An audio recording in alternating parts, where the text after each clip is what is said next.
হাসপাতালের সামনে এক যুবককে পিটিয়ে মারার ঘটনায় চাঞ্চল্য চন্দননগর মহকুমা হাসপাতালের সামনে। ঘটনা প্রসঙ্গে জানা যায়, ভদ্রেশ্বরের বিঘাটির বাসিন্দা বছর 28-এর যুবক সুপ্রিয় সাঁতরা মঙ্গলবার দুপুরে মোটর বাইক নিয়ে ভদ্রেশ্বরে আসছিল কাজের জন্য। সেই সময় ভদ্রেশ্বর স্টেশন বাজারের কাছে ভদ্রেশ্বরের নেতাজি পল্লী এলাকার বাসিন্দা উমেশ যাদবের সঙ্গে গাড়ির ধাক্কা লাগলে উমেশ ঘটনাস্থলে পড়ে যায়। এরপরে সুপ্রিয় উমেশকে রাস্তা থেকে তুলতে গেলে সুপ্রিয়কে গালিগালাজ শুরু করে উমেশ।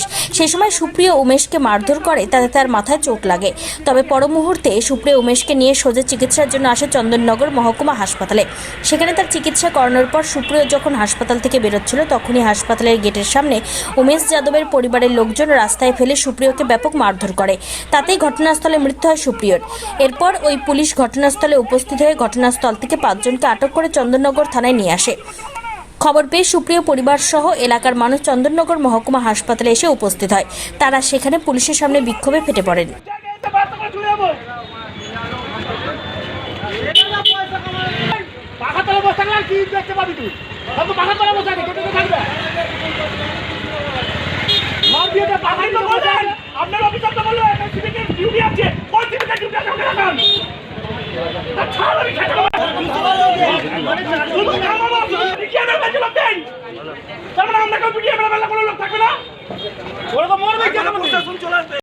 আমার দাদা ভদ্রেশ্বর তেল দিতে গেছিলো।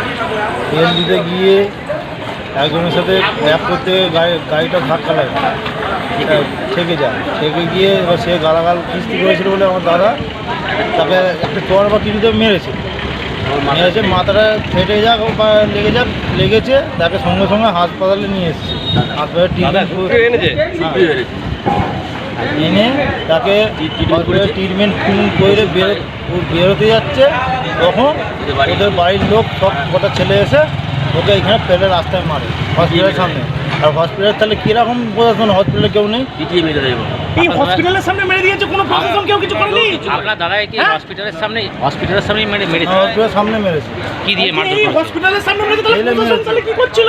এই কি ঘটনাস্থলেই মারা গেছে? ছেলেকে বাঁচানোর জন্য। কি নাম আপনাদের? আমার নাম সুব্রত সাঁতরা। আর যে মারা গেছেন আমার দাদা সুপ্রিয় সাঁতরা। কত বয়স? 28 বছর। আর বাড়ির ঠিকানাটা একটু বলুন। বাড়ির বিঘাটি, ভদ্রেশ্বর থানা। যে কোনো ছেলে খুন খলিয়ে যাবে নাকি? প্রশাসনের এখানে কোনো কাণ্ডজ্ঞান নেই? একটা ছেলেকে মারছে, কেউ প্রোটেস্ট করবে না? সিসিটিভি ফুটেজ দেখাও। সিসিটিভি, হ্যাঁ অবশ্যই সিসিটিভি ফুটেজ দেখাবে। সিসিটিভি এখানে ওখানে নেই গেটে। কি চাইছেন? অবশ্যই যারা মেরেছে তাদের শাস্তি চাইছি, অবশ্যই শাস্তি চাইছি, কঠোর থেকে কঠোরতম শাস্তি। তাই বলছে এটা আমাদের ডক্টরদেরও ডিমান্ড, এখানে থাকা উচিত, একটা সিকিউরিটি গার্ড এখানে থাকা উচিত, সিভিক হোক, এখানে ওয়ান্টেড মধ্যে কনস্টেবল যে কোনোকে দেওয়া উচিত, কিন্তু সেগুলো আমরা পাই না। এটা বহুবার আমরা অ্যাপ্লাই করেছি, সেটা আপনারা নিজেরাও দেখতে পারেন সুপারে ঘরে এসে, কিন্তু এখানে কোনো গার্ড ব্যবস্থা নেই। অনলি হসপিটালের যে স্টাফগুলো গার্ড দেয় গ্রুপ ডি, এরাই হসপিটালটা মেনটেন করে, আদার্স কোনো গার্ড আমরা